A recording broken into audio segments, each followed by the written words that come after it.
दौरान आप देखेंगे कि नमस्ते ट्रंप हुआ। उसी नमस्ते ट्रंप के दौरान ही दिल्ली में दंगे हुए और दिल्ली में दंगे होने के बाद मोदी जी को 6 तारीख को लगा, 6 मार्च को, कि मामला कुछ गड़बड़ है। और जब उनको सूचना मिली मामला गड़बड़ है तो उन्होंने बजाय लोगों को सचेत करने के कहा कि मैं जो है होली नहीं खेलूँगा। तो पूरा देश होली खेल रहा है, मोदी जी चुपचाप बैठे घर में बैठे हुए हैं और वो सोच रहे हैं कि मोदी जी सोच रहे थे कि होली के बाद में जो है देश में कुछ करूँ। लेकिन तभी जो है आपने देखा होगा, आप खबर की दुनिया के आदमी हैं और सब जानते हैं कि मध्य प्रदेश में उन्हें मौका मिला कि 1100 करोड़ रुपए खर्च करो और सरकार गिरा दो और अपनी सरकार बना लो। तो मोदी जी ने कहा कोरोना इंतजार कर सकता है, सरकार बनना इंतजार नहीं कर सकती। तो उन्होंने देश की कीमत पे मध्य प्रदेश में सरकार बना दी, सरकार गिरा दी। अब जब सरकार गिरा के अपनी सरकार बना ली तो आप देखेंगे 21 तारीख को शपथ हुई शिवराज सिंह चौहान की मुख्यमंत्री के रूप में, और उनकी शपथ हुई और उसके तुरंत बाद मोदी जी का अवतार हो गया दूरदर्शन पर। उन्होंने कहा कि भाइयों कल जो है जनता कर्फ्यू लगाना है, और देश के लोग इतने उनके भक्त हैं कि उन्होंने अगले दिन बिना किसी डंडे के, बिना कुछ कहे, सारी गलियां सड़कें सुनसान कर दी। मोदी जी ने ट्रेनें सारी कैंसिल कर दी, सारे हवाई जहाज कैंसिल हो गए, अंतर्राष्ट्रीय उड़ानें जो थी वो कैंसिल हो गई। और मोदी जी ने समझा कि मेरी अब नबज जो है, जनता की नबज मेरे हाथ में आ गई है।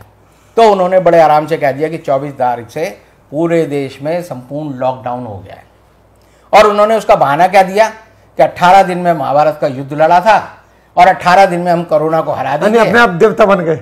देवता क्या, देवता तो वो हैं। हाँ, अच्छा, उनके मुंह से देववाणी निकलती है। और उन्होंने कहा महाभारत का एग्जाम्पल देकर उन्होंने साबित कर दिया। और उन्होंने कहा कि 21 दिन में जो है हम जो है कोरोना से युद्ध लड़ लेंगे और जीत लेंगे।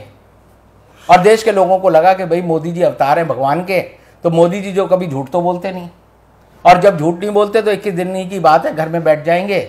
घर में लोग बैठ गए भूखे प्यासे, जिनके पास राशन नहीं था, पानी नहीं था। आप देखेंगे कि मोदी जी ने जैसे ही 8 बजे घोषणा की लॉकडाउन की तो सड़क पे लोग निकल आए और उन्होंने कहा कि भाई अपना राशन पानी का इंतजाम कर लो। तो जो सारी व्यवस्थाएं 22 तारीख को देश के लोगों ने जनता कर्फ्यू लगा के की थी वो खत्म हो गई। और उसके बाद देखेंगे कि पूरी जो पावर है मोदी जी ने किसको दी। अगर कोरोना एक बीमारी है तो उससे लड़ने के लिए सबसे आगे हमारी स्वास्थ्य सेवाओं को आना चाहिए, उनको आना चाहिए। हमारे डॉक्टर आगे होने चाहिए, हमारे अस्पताल आगे होने चाहिए, हमारी नर्सें आगे होनी चाहिए। उन्होंने कहा कि नहीं, कोरोना योद्धा जो बनेंगे वो पुलिस वाले बनेंगे। अब एक पुलिस वाले को आप कहो कि इस आदमी को कैंसर है, तेरे को इसका इलाज करना है, तो पुलिस वाला तो वो इलाज करेगा कि मर तो जाए, मरीज भी मर जाए, डंडे से करते हैं इलाज। तो उन्होंने जो है पुलिस को दे दिया कि पुलिस ने कहा कि क्या करना है, डंडा लो अब पीटना शुरू कर दो। अब आज ही टाइम्स ऑफ इंडिया में खबर छपी है एसीबी की, एंटी करप्शन ब्यूरो महाराष्ट्र की। उसने कहा है कि सबसे ज्यादा करप्शन अगर किसी डिपार्टमेंट में कोरोना के दौरान हुआ है तो पुलिस में हुआ है। और उन्होंने दिया है, डाटा दिया है कि पुलिस वालों ने 500 रुपए की भी रिश्वत ली, 100 रुपए की रिश्वत ली, 12 लाख की भी रिश्वत ली। यानी पुलिस का राज जो है हमने कायम कर दिया। और मोदी जी या भाजपा या राष्ट्रीय स्वयंसेवक संघ जो हमेशा चाहता है कि हिंदुस्तान एक पुलिस स्टेट बने, तो आप देखेंगे कि ये जो कोरोना के दौरान जितने भी कर्फ्यू लगे हैं या कोरोना का जो लॉकडाउन हुआ है उसमें दिल्ली को, पूरे हिंदुस्तान को एक पुलिस स्टेट में कन्वर्ट कर दिया। एग्जैक्टली। और आज का हिंदुस्तान जो है आप देखेंगे कि पुलिस स्टेट का हिंदुस्तान है। यानी पुलिस अपने काम में नहीं चूक रही। सीए के जिन लोगों को बंद करना था, एनआरसी के जिन लोगों को बंद करना था, सीलमपुर के दंगों में जिनको बंद करना था, पुलिस ने 10,000 लोगों को बंद कर दिया है। लोगों ने दिल्ली हाईकोर्ट में रेट लगाई, कम से कम ये नंबर तो बता दो कितने लोगों को गिरफ्तार किया है। आज तक दिल्ली पुलिस ने उसकी लिस्ट नहीं दी।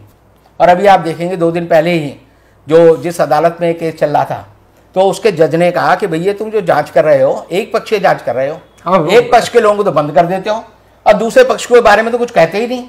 इसका मतलब झगड़ा तो हुआ ही नहीं। अगर 10 लोग एक गुट के बंद होंगे तो कम से कम 5 लोग तो दूसरे गुट के होने चाहिए। लेकिन एक पक्ष के तो आपने 10,000 लोग बंद कर दिए। दूसरे पक्ष में कह रहे हो जी ये तो बड़े बेचारे शरीफ लोग हैं, ये पीड़ित हैं और इन्होंने कोई झगड़ा नहीं किया। आप मान सकते हैं कि अगर ये 2 लोग आपस में धक्का मुक्की ना करें तो ये दोनों पक्ष आना चाहिए, तो कैसे होगा? आप तो वकील हैं, आप तो बेहतर जानते हैं। पक्ष 2 होते हैं तभी तो झगड़ा होता है। जज ने कहा भैया तुम जो एक तरफा जांच कर रहे हो इससे मैं संतुष्ट नहीं हूँ, तुम मेरे सवालों का जवाब दो। तो उन्होंने कहा अभी तो कोरोना लगा हुआ है। यानी बंद करने के लिए कोरोना नहीं लगा हुआ, लेकिन आदमी को जमानत देनी है तो कोरोना लगा हुआ है।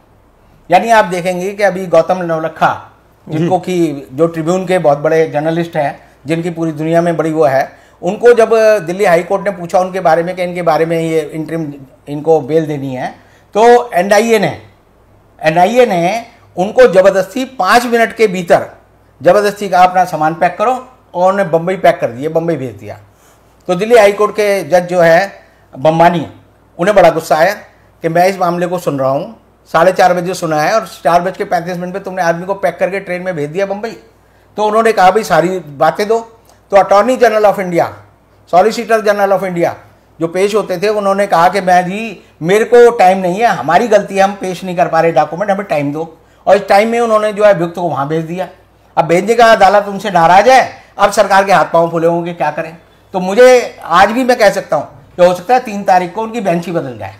हाँ, हो सकता है। ये सरकार जो है बेंच बदलने में बड़ी माहिर है। इन्हें लगा कि डॉक्टर मुरलीधर से कोई दिक्कत है दिल्ली में, हाँ। तो मुरलीधर को पैक करके भेज दिया चंडीगढ़। जब लगा कि रातों रात, जी हाँ, और 2 जजों से दिक्कत है वहां पर अहमदाबाद में, गुजरात हाईकोर्ट